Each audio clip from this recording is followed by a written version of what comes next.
Happy to introduce Andrej, and he will introduce his guest and will be all about digital financial services and wage workers.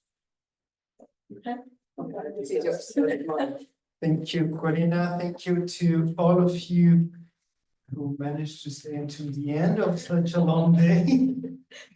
And thank you very much, Ella and Emily, for coming all the way from London to Liverpool and work with a bit of an adventure. I got the panel was cancelled, but then we managed to get into another one. So this panel is about digital financial services for wage workers. This is has been organized by in the work that we do at the ILO Global Center on Digital Wages for Decent Work. So the Global Center works in the promotion of the transition from cash to digital wage payments, that is payments into bank accounts, mobile money accounts and prepaid cards. And the reason why we at the ILO work with this topic is first to promote wage protection and better compliance with labor rights. We believe that once workers receive their wages into digital formats, they have it requires them to be better compliant and really making sure that workers are being paid the correct amount at the correct time with the correct deductions. It also fosters wage transparency, so it's easy for instance, governments to ensure compliance with labor rights. So this is one of the reasons, and the other reason is because it fosters workers' financial inclusion, and in this sense, workers' access to additional financial services, which is pretty much the topic that we're going to discuss here. So access to additional financial services by workers and how that can lead to financial health. So I am here with Ella Moffat, who is the financial health program manager at RISE, and with Emily Trant, who is Chief Impact Officer at Wagestream, an EWA provider. EWA, she will explain what EWA is. It's a very interesting emerging financial service that we have been tracking and trying to understand for the past few months. So I will just ask you to quickly introduce yourselves and the institutions for which you work. So Ella. Well, hi everyone. Thank you so much for inviting me here today. So I work for RISE, which stands for Reimagining Industry to Support Equality. And RISE was it's an initiative that was launched last year, bringing together BSR's Her Project, the GAP's PACE program, which is a worker empowerment program, as well as the ILO's Better Work, or parts of the ILO's Better Work, and parts of Care International. So those four organisations came together to form RISE, and that was with the aim of empowering workers in global supply chains with a focus on garments. And what I used to work for Her Project, and when I went to garment factories, I'd quite often go and find that there were, you know, there's a program from Her Project, there was maybe a Better Work program, there was a GAP program, there was a care program, all in the same factory. So we came together to reduce duplication, to be greater than the sum of our parts. And together those four organisations had reached 5 million garment workers, which is amazing. That's a really big number, but there's 60 million garment workers. And so our aim is to really take this to scale. So not only delivering workplace programs, but also looking at market transformation and working with organisations to address some of the barriers to empowerment. And so one of the partners that we work with is Better Work, but also the Global Centre for Digital Wages for decent work. And so that's why it's great to be here. Yeah, thank you for having me here. I'm a little bit of the odd one out today. I work for Wagestream.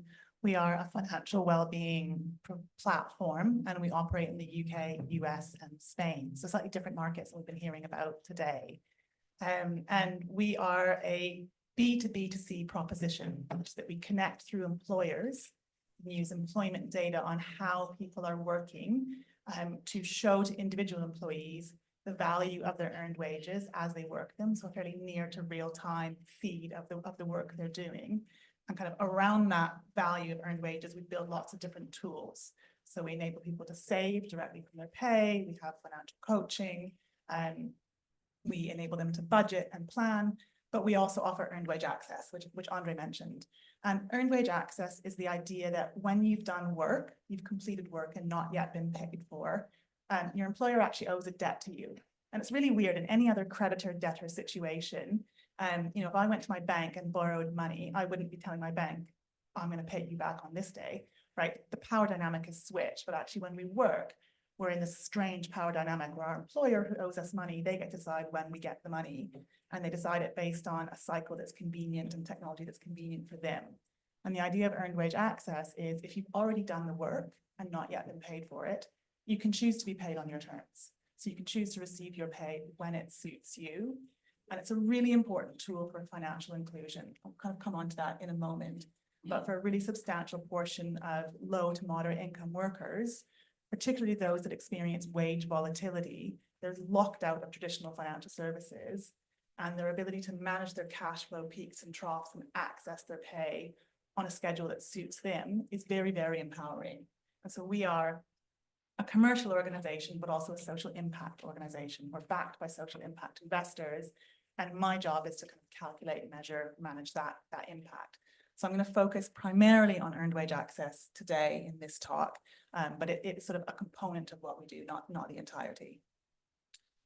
Thank you, Emily. And I just, as Emily was explaining in the way to the audience, I was wondering if you could also explain what you understand by financial health, actually, because I think it's also a concept that may not be completely clear to all of the people participating. Could you just conceptualize very quickly what you would rise understand by financial health? Of course. And so for us, we want to focus on, at RISE, we support 3 different areas for women. So financial health, prevention of gender-based violence, and women's advancement and leadership. And on the financial health side, so it's more than financial inclusion, although we do use digital wages as an entry point to increase financial inclusion, but it's helping workers to be able to be confident, to manage their everyday expenses, to manage unexpected expenses in emergency, but also to be able to plan for the future. And none of that is really possible if you don't have control over how your wages are spent and saved. So a really large component of that is looking at the support that's needed for both men and women to be able to manage their expenses well. Thank you very much. So at the ILO Global Center, we have a strategy that happens at the global level, and we also have country interventions. So we're working for countries, Indonesia, Philippines, Cambodia, and Peru. But at the global level, an important component of our work is actually our work on research. We have including work with Corina and Munir on digital wage payments when Corina was in Geneva, and both of your institutions also have research as an important part of your strategies. I will start with Ella, because RISE has conducted important pieces of research on wage digitization, but also focusing on how we can improve workers' financial health. Could you tell us a bit of what are the main findings of this research, and also what do we know at this stage on how having your wage digitized impact workers' financial health? Sure. So we work in kind of the main garment sourcing countries like Bangladesh, Cambodia, Vietnam, and other countries. And so through our program, we train workers, 5% of the workforce, to become peer educators. And they go through a series of different topics around using financial products and services, around financial planning, budgeting, saving, and then talking about finances with your family.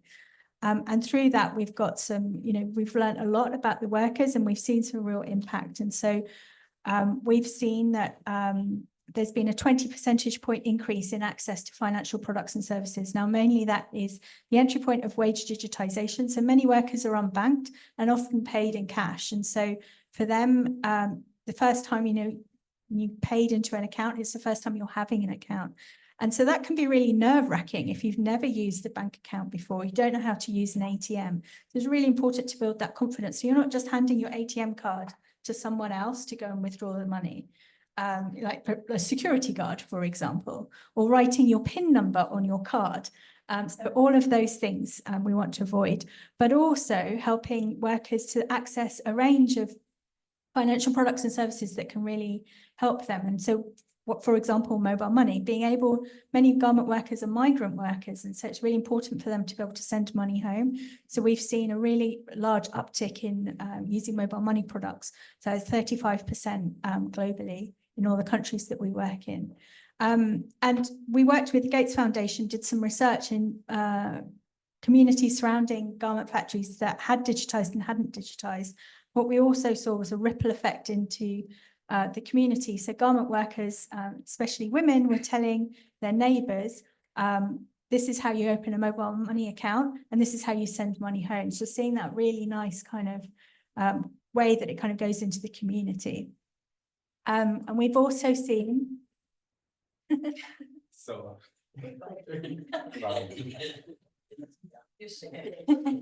You're over. It's really, so I was saying it's really important to think about gender within this. And, you know, one of our most important modules is talking about finances with your family. And we don't just train women, we train men and women. It's really important to engage men within this. And through that, we've seen a 19 percentage point increase of men saying they now make decisions with their families. And so thinking about that video earlier, where all of the men were kind of stepping forward towards the end. So that's, which I think was a great video, definitely going to share that. I think, yeah, to see both men and women, so men going from making decisions on their own and women not being involved in the decision to coming together. So we have some really kind of significant kind of data proof points around that, but it's thinking about how to take that to scale, I think is the next thing that we will be looking at. Yeah, I think it works. No. It should work, it's completely charged. Oh, thank you, Ella. I think it's, I mean, the evidence is pretty clear, although this is a topic that I think it would be interesting to tell academics, because this is a topic that has not been fully explored by academia. And I think when we were doing research, Corina, and when Corina was in Geneva, you will see that's the next panel. This was actually one of our findings. I mean, how little there is in terms of building the evidence from an academic perspective. And so that's certainly a topic it would be interesting for academics to pick up. And Emily, I think it's the same thing for the work you do on Wagestream, although the motivation for the research perhaps is a little bit different in the sense that EWA is an emerging financial service. People don't know it completely, and you are. I would like you to really explain. I mean, what's the evidence that you have gathered so far in terms of the impact of EWA on workers' financial well-being, but also since it's a B2B2C product, what's also what's into it for the employers as well? Yeah, I think I want to start by just explaining who our app members are, so you kind of understand who I'm talking about here. So in the UK, I'll talk about the UK market. We reach just over 2 million workers who use our product. Every month, around 600,000 kind of log in and do something in there. So we have a pretty high active base. Their average take-home pay is £1,400. So they earn substantially less than the UK's national median wage, which is just shy of £35,000 a year. They are predominantly shift-based, so 70% work on an hourly or shift basis, 30% are salaried. They are predominantly women, so 65% are women and 35% are men. And these women are typically the main bill payer in their household. They are responsible for financial management, and they tend to be responsible for kind of children or other dependents. and they experience really substantial volatility in their working pattern. So the average volatility is 37 hours month to month, which even in today's minimum wage is about £420 of volatility. So they have a really really interesting financial life, and actually very representative of kind of the UK workforce. So over half of all UK workers fit a pattern that looks a bit like this. And they do much more part-time work as well. So around 38% are part-time. And so, and in fact, higher than that. And so we look at a number of different things in terms of evidence of our impact. We look at sentiment data is a really important piece of data that we collect in terms of how do people feel about their money. You know, you gave a definition of financial health, and you spoke about kind of being in control and planning for the future and absorbing shocks. And that's a really important thing that we measure too. And we find that over 90% of people feel much less stressed and much more in control of their money, which is really significant, you know, over 9 in 10 having that impact. We also look at financial inclusion. So of the people who use earned wage access, over 30% use no other financial product. They have a bank account, but that is it. They don't have a credit card, they don't have an overdraft, they don't have a savings account, they don't have a mortgage. It is the only tool they use to manage their money. And I include informal tools in this as well. They're not borrowing from friends or family, they're not borrowing from illegal money lenders, they're not using pawn shops, they're not using catalogs.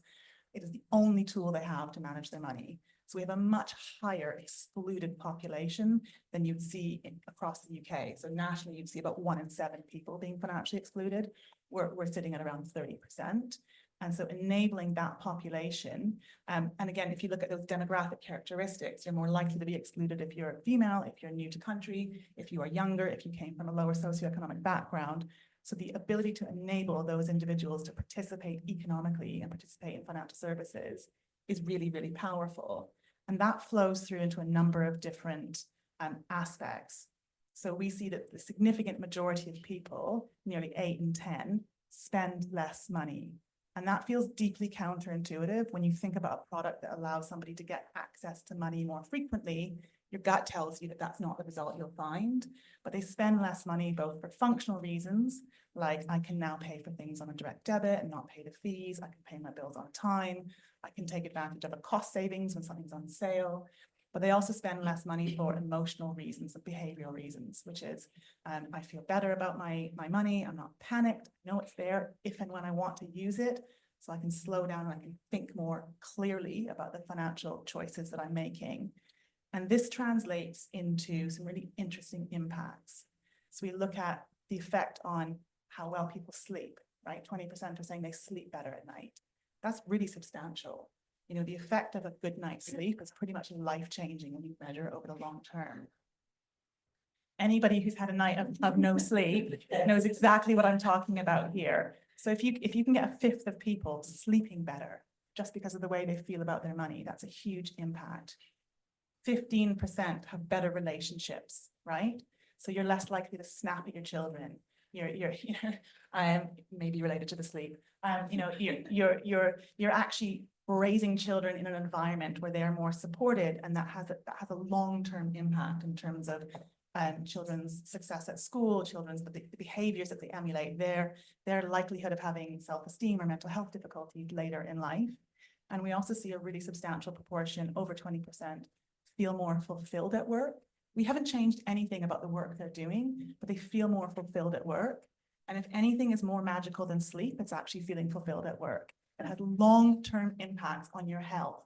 It affects your health behaviors. You're more likely to pay attention to health and safety. You're more likely to exercise better, to make better eating choices, less risk of heart attacks and long-term health difficulties, impact on your overall, you know, longevity in life and your overall quality of life. So helping people feel fulfilled at work is like a superpower. And so these are some of the impacts that we look at and that we measure. And there's really functional ones too. So in the UK, one of the things I measure is a number called the poverty premium. That's the additional amount that lower income households pay for essential financial services. And it sits, depending on how you measure it, it sits at around £400 a year, this poverty premium.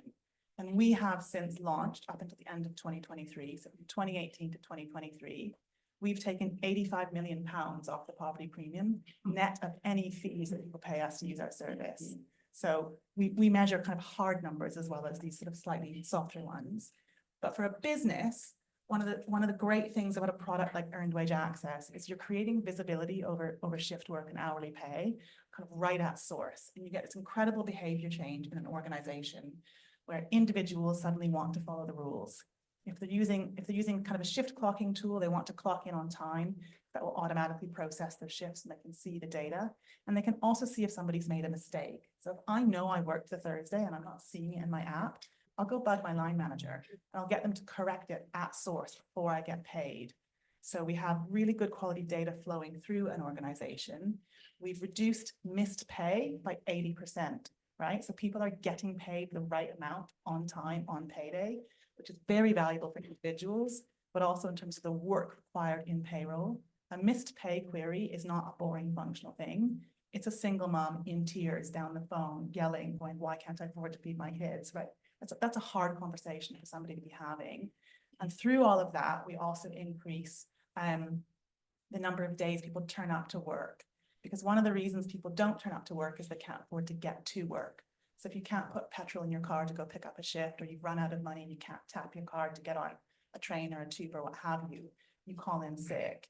And we saw a dramatic reduction in absenteeism in the week leading up to payday, and some of our biggest clients, Green King, a big pub group, used to have substantial absenteeism problem in the week before payday, which we completely solved for them.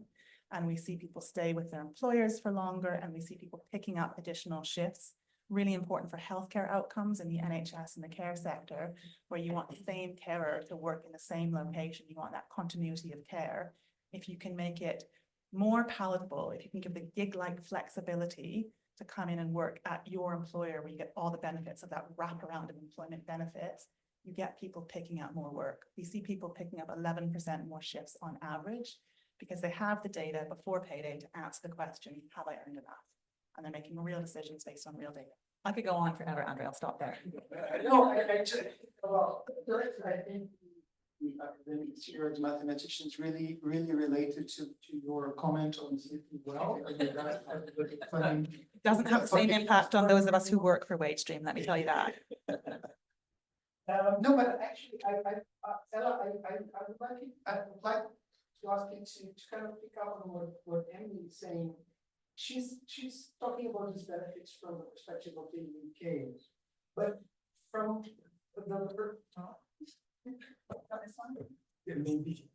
But from our perspective, working in developing countries, the benefits are not very different from what she's saying. I can easily relate to, for instance, wage transparency and just making sure that people were receiving the wages that as they were agreed the correct amount. This is clearly something that has a profound impact on an important benefit for workers. I don't know if you want to pick up on that and also explain a bit on these associated benefits that you see on the wage digitization work in countries like Cambodia and Egypt and Right, yes, that's very interesting. Actually, we were on the train this morning and we were kind of comparing notes. So it's really interesting. And one of the key things, markets are different. So what works in the UK is something that we can learn from, but it isn't necessarily going to work in Cambodia and vice versa.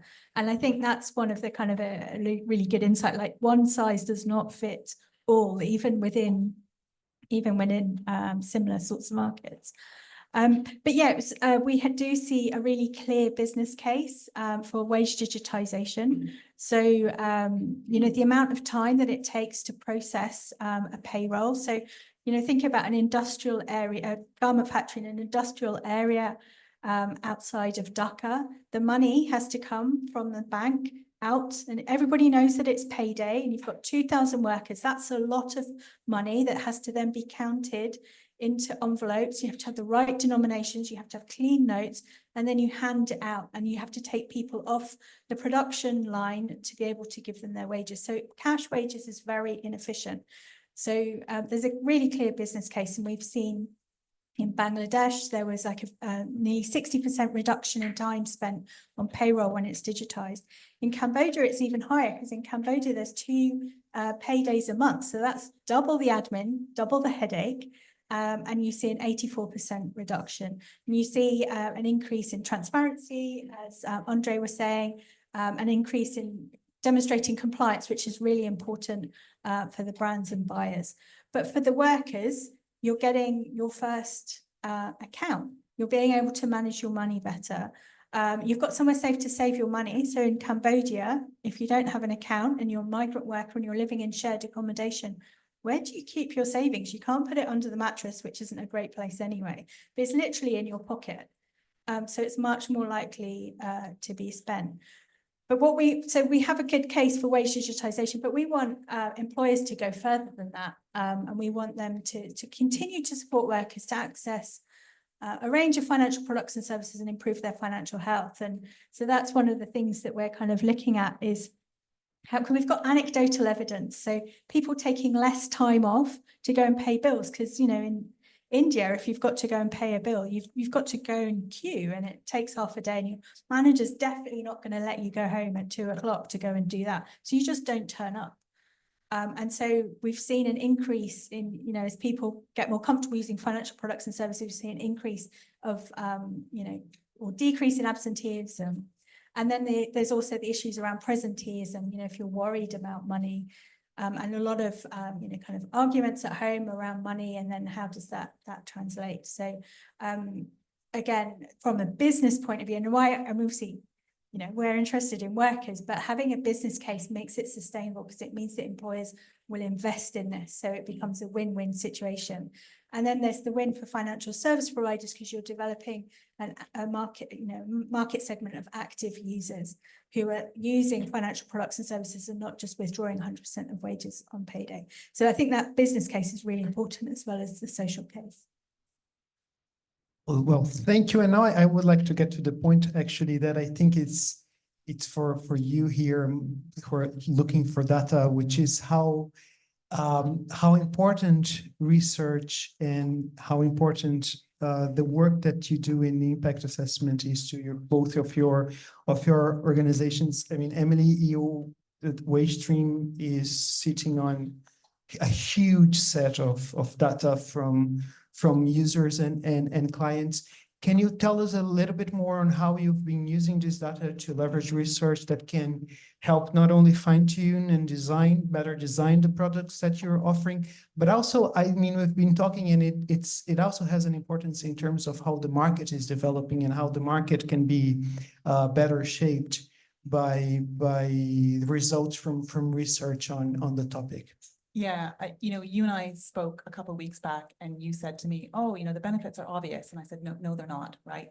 There's so much about this that is deeply counterintuitive. Even the finding that people tend to spend less when they use this product is counterintuitive to most of us. So again, I'll pull from the UK because it's my home market. So the data that we have, we process £15 billion of pay every year. So we've got a lot of transactions running through our rails. We have data on the working patterns of nearly 2 million individuals. So we know what shifts they work, what that volatility is, how much each shift is rated, how they consume that pay, how they save, how they spend, how they engage with other facets of the app, when they're absent, you know, when they work overtime, what sequence they get paid in. So we know if they get paid every 4 weeks, every 2 weeks, every month, what that looks like. We have this incredible wealth of what I call volatility data. We also have an incredibly engaged community. So we collect sentiment data as well. So we know how they feel about their money, how that feeling has changed, again, whether they're sleeping better or not. And I can push a survey out into the app and I can get 1,000 responses in a day because there's such an engaged and you know, really trusting group of individuals who feel so much better about their money because of the work we do with them. So kind of using that data superpower, we've been partnering with a couple of different universities to do deeper research into the financial lives of, you know, frontline and volatile workers. Because I can sit here and tell you all this stuff and you'll think, well, yeah, but you work there. And so it's really important to me to have that independence in terms of the research that we're producing. So even when I do my own primary research, I always run it through a couple of different teams. I send it to the Money and Pension Service at the UK government. I send it to a couple of friendlies at University of California, Berkeley. I might send it to some think tanks like the Work Foundation in the UK and share the early findings with them and get their feedback.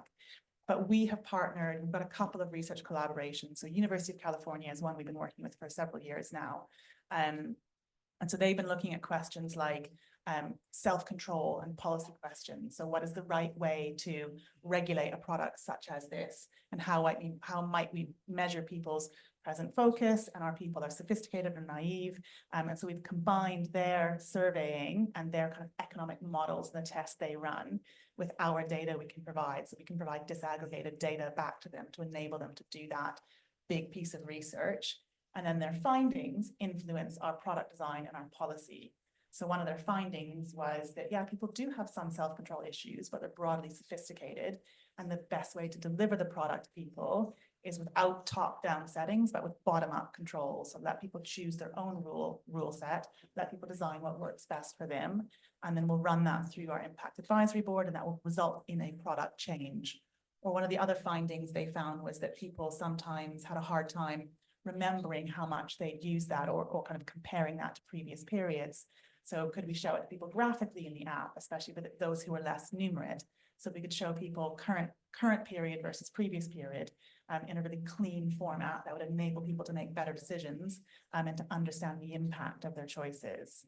We also learned that actually one of the key drivers for increased usage was a period of lower than normal earnings. So we could feed that back to employers and say, actually, your policies around sick pay are driving increased usage of this proposition. So just, do what you like with that information, but understand that that's the impact, that's how that's intersecting with your workforce.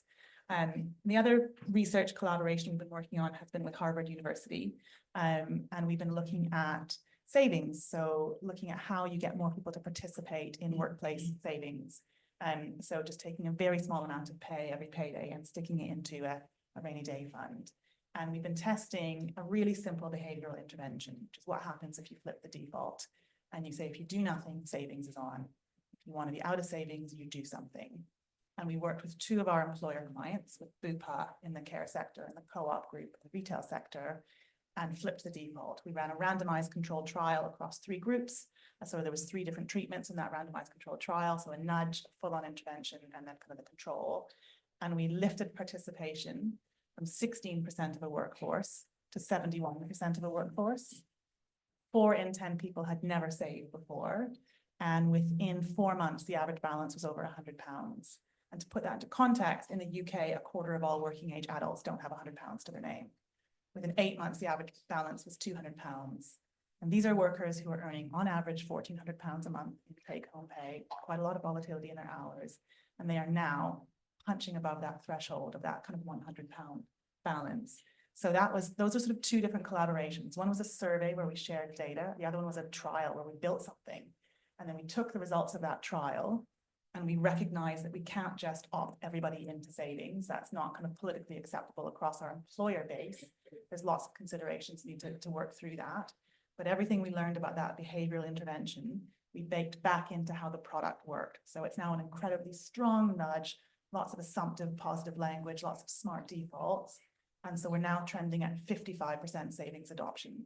So as we've been rolling that out, we've dramatically lifted participation in workplace savings because of that piece of research. So those are a couple of examples of how we've partnered. It's incredibly important to us to have that independence. So we will never do a piece of research where we're partnering with someone and it wouldn't be perceived as independent. So a lot of the time, what that looks like is us facilitating and then allowing the academic team to design the entire thing and execute it. I might feed back to them on language that's appropriate. So in terms of like understandability and terminology they might be using, how that will resonate with our base or what else they could be collecting. But it's their results, they'll publish them, it's their information, we'll just share it more widely. So it shapes both our product and proposition, but it's really important proof points to take back to the market and say, this is the impact of these kinds of changes. This is what needs to happen, and here's what good looks like. Because again, I can say it till I'm blue in the face, and they're going to listen to Harvard more than they're going to listen to me. Yes. Well, as for us, I think it's the same as we work in different countries with policy recommendations and policy intervention. It's super important that we have evidence, and that we do like evidence-based talk with government officials, with employer organizations, with workers organizations in the case of the tripartite system of the ILO. And as you are moving towards new areas at RISE, could you tell us a bit on how you have been using the learnings from research to also shape RISE's strategy on wage digitization and financial health? Yeah, and that I think that echoing Emily's point about getting that independent research and analysis is so useful. And one of the things that learning something that we kind of found earlier on, getting that qualitative feedback as well as quantitative feedback is one of the issues in Bangladesh, is that many women have to hand over or expected to hand over some of their wages to their husbands or their fathers. And so their coping mechanism is hiding a little bit of that cash. So when you digitize the process, you're making it much more transparent. And suddenly she may, particularly if she's using her husband's account to get paid into, she might get a text message saying, you've been paid this much. And her family says, what? That's not what you were telling. And so I think getting that feedback and constantly asking those questions is really important, because that's an unintended consequence, because that's going to can have serious repercussions for that woman. So I think it's really important to constantly be collecting data, and we're always working with experts, gender experts, to do that independent evaluation, as well as kind of collecting data ourselves. And we have worked with, for example, Leora Clapper from the World Bank, and looking at the Findex data and sharing some of the learnings from Cambodia.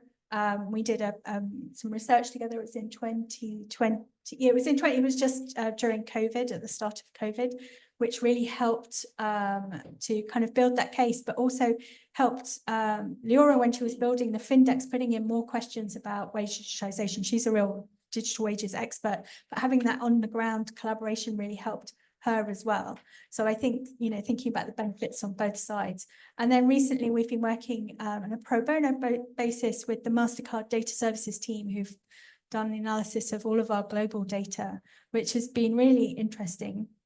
And particularly they've been looking at segmentation. And so really looking deep into the different segments beyond just, men and women, but looking at all of the different things. And one of the things that we've seen from that is a very different savings behaviors. So for example, in Egypt, the workers who are aged 18 to 25 have really high savings behaviors. About 70% are saving, because they're thinking about marriage, not for dowry, but thinking about equipping their future marital home. So savings is important for them.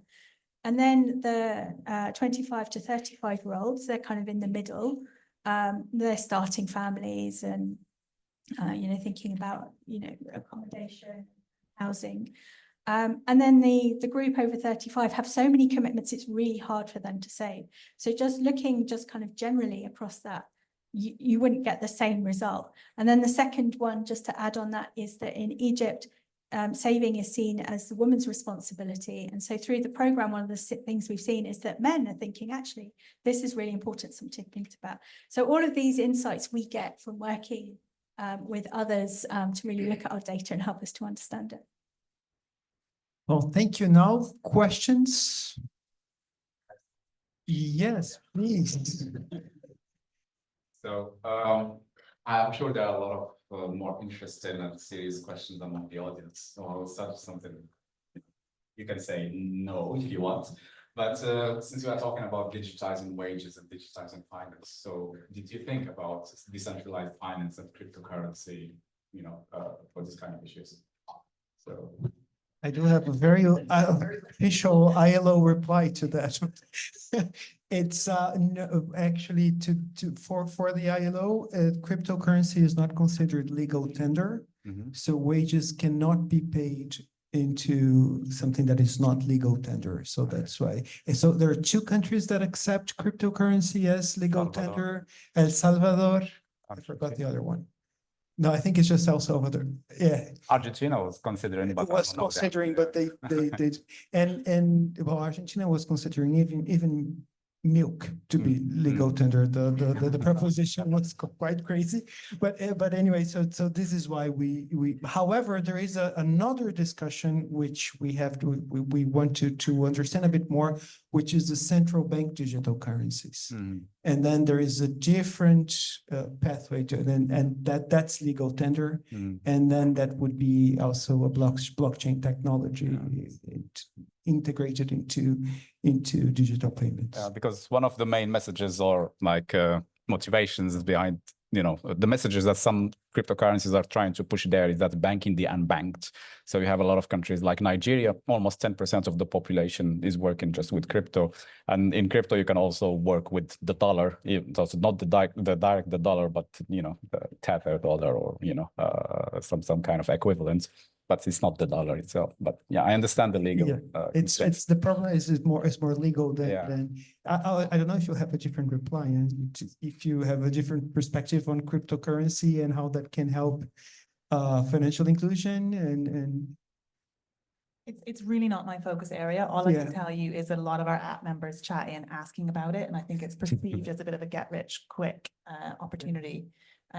So we tend to steer them away from it for the time being because our focus is much more about building resilience right now rather than what might win you the lottery. Yeah. Any other questions? Andrej. I also have one for everybody. But please While ask I'm yours talking first. to you, it's around sleep. What was the product?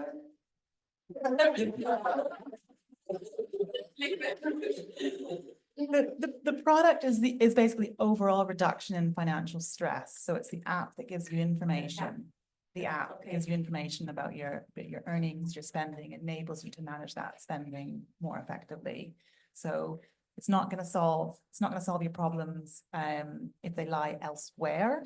But if worrying about money is creating lack of sleep, which it does for quite a lot of people, an ability to understand your current situation and use an inclusive toolkit designed for you to make money choices seems to be a substantial alleviating factor for people. And the second follow-up question with that, were you able to measure that their sleep improved? This is a more serious question. Yeah, I know. I'm sitting in a room full of academics. I should have said self-reported data. So this is self-reported data. So take it with a grain of salt. Thank you. Yes, my question is probably for Emily. So you have all this information that you mentioned, which would suggest that you might be in a position to actually start personalized finance in the same way that we're talking of personalized health and care. Now you mentioned the savings that you're looking at and how to incentivize that, but isn't there scope to actually look beyond and maybe even how to start about for mortgage or even personalized mortgages, depending exactly on your, because this would increase immediately the inclusion of those who will not be in a position. The second question is, we were talking about the study. I have the slides. It sounded like negative interest rates to me, in the sense that so there are this incentive strategies whereby instead of incentivizing people not to go to work because there might be benefits that can compensate, an opposite strategy is applied where the incentive is actually to go and work or look for a job. It sounded almost similar to me when you were talking about the saving and the default exercise that you were talking, or did I just hear something that wasn't there? All right, two good questions. So on the first one, what you're describing, actually we already do that. So part of our toolkit includes what we describe as a coaching module, kind of sits underneath the entire thing. And it uses both a large language model to enable kind of chats about money, but also we consume the data about individuals and then we nudge them to take the next best action based on their current financial situation. So that nudge might be, hey, we see you've earned more than usual. Do you want to put an extra 20 into your savings? Or it might be, hey, people who look like you typically receive between 237 and 418 pounds in state benefits a month. Shall we check and find out? Or you might be entitled to a discount on your water bill. Shall we check and find out? And then we're building out other products that are designed for that workforce. So this year we're building and we're piloting credit products designed to take thin file people and build credit for them, but also being cognizant of the financial patterns that we're designing for. So our typical worker gets paid every 4 weeks, not every month, every 4 weeks, because they're on an hourly pay. And so every 4 weeks, the payroll team tops up hours and works it out and pays them. So they get paid 13 times a year.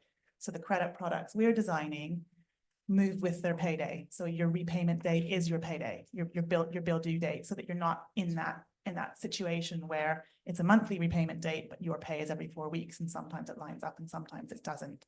So we are using that data to both kind of nudge and drive behavior change, but also build products while understanding the kind of constraints that this workforce has that sort of traditional financial services have kind of left behind. On your other question, maybe you're seeing something that you want to see.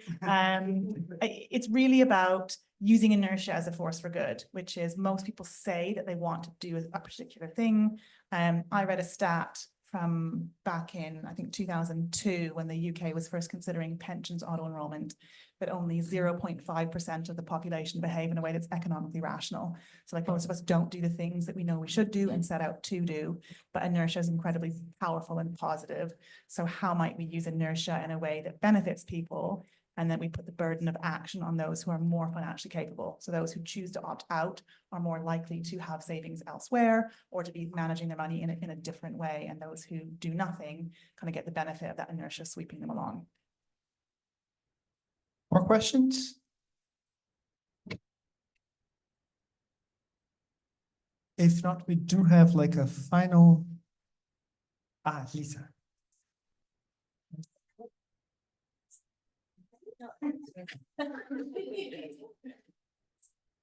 All right, there we go.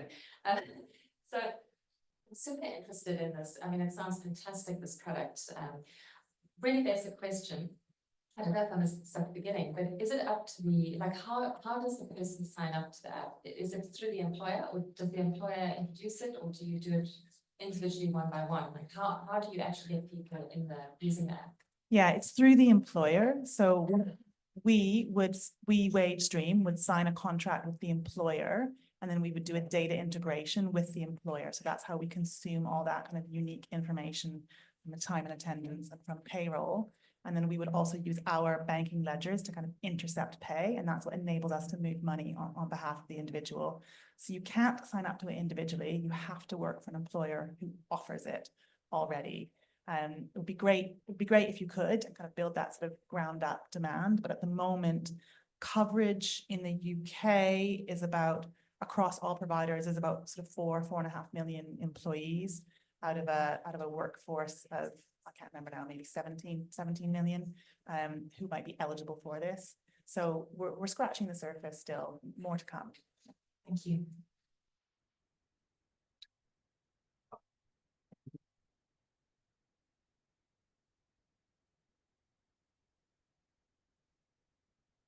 Hi, following on from that, what are some of the biggest employees in the UK that you're currently working with? So we work with over half of all NHS trusts. We've got more than half of the NHS covered. Asda, Mitchells and Butler, Green King, Pizza Express, Co-op. I mean, do you work for a particular employer? You want to know if they're covered? Yeah, students, a lot of students work part-time. The sectors that we focus on in the UK are hospitality, so a lot of quick serve restaurants and hospitality, lots of different pub groups, healthcare, both private and public, retail. So a lot, Next would be a big high street retailer, for example, that we work with as well, or the White Company, those sorts of brands. And then what we call support services, so cleaning, security, facilities management.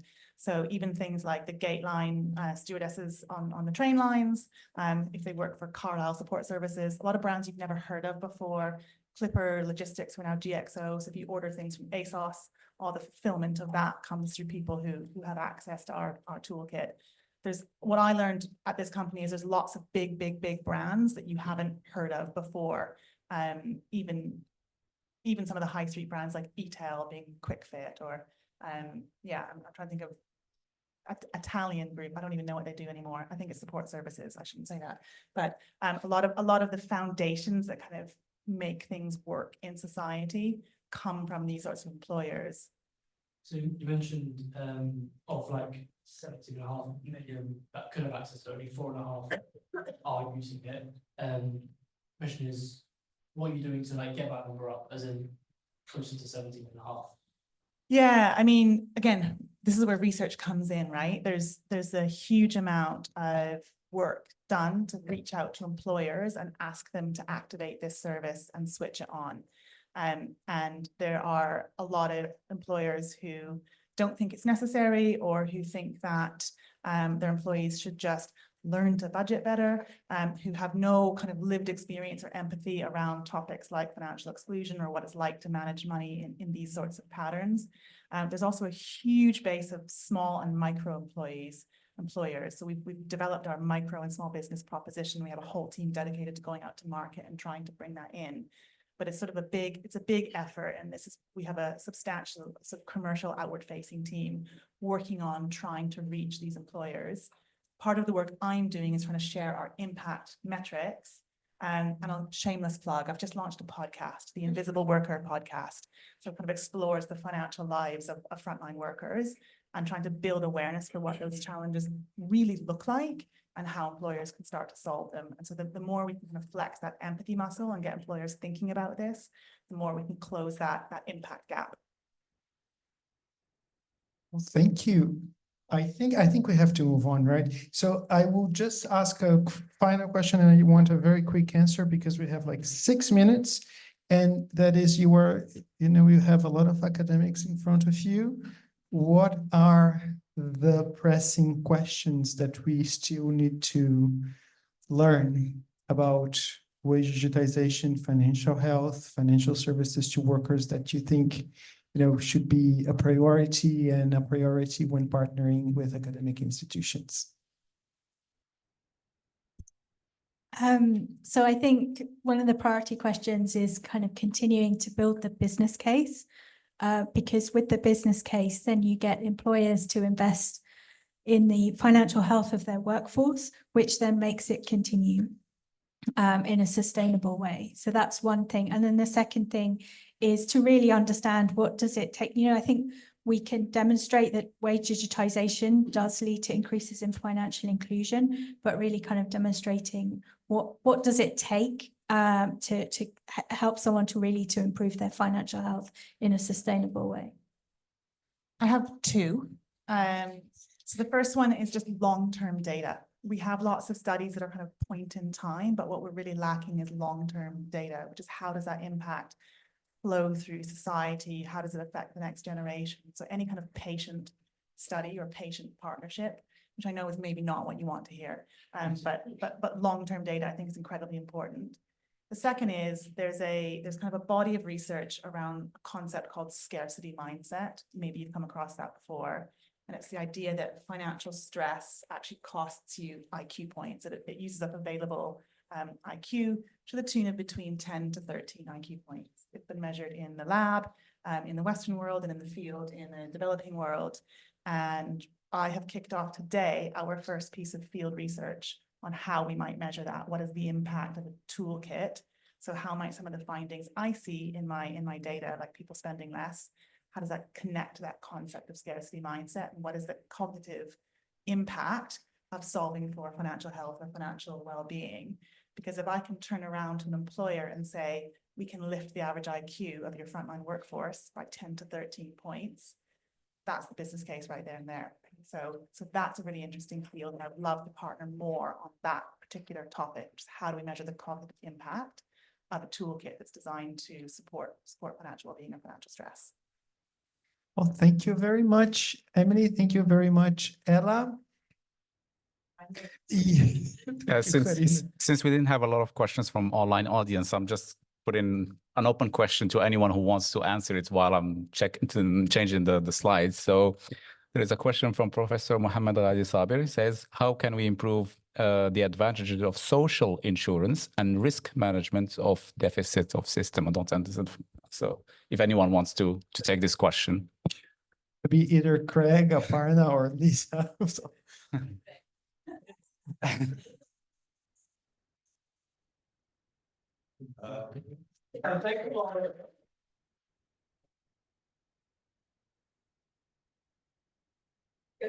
Thank you.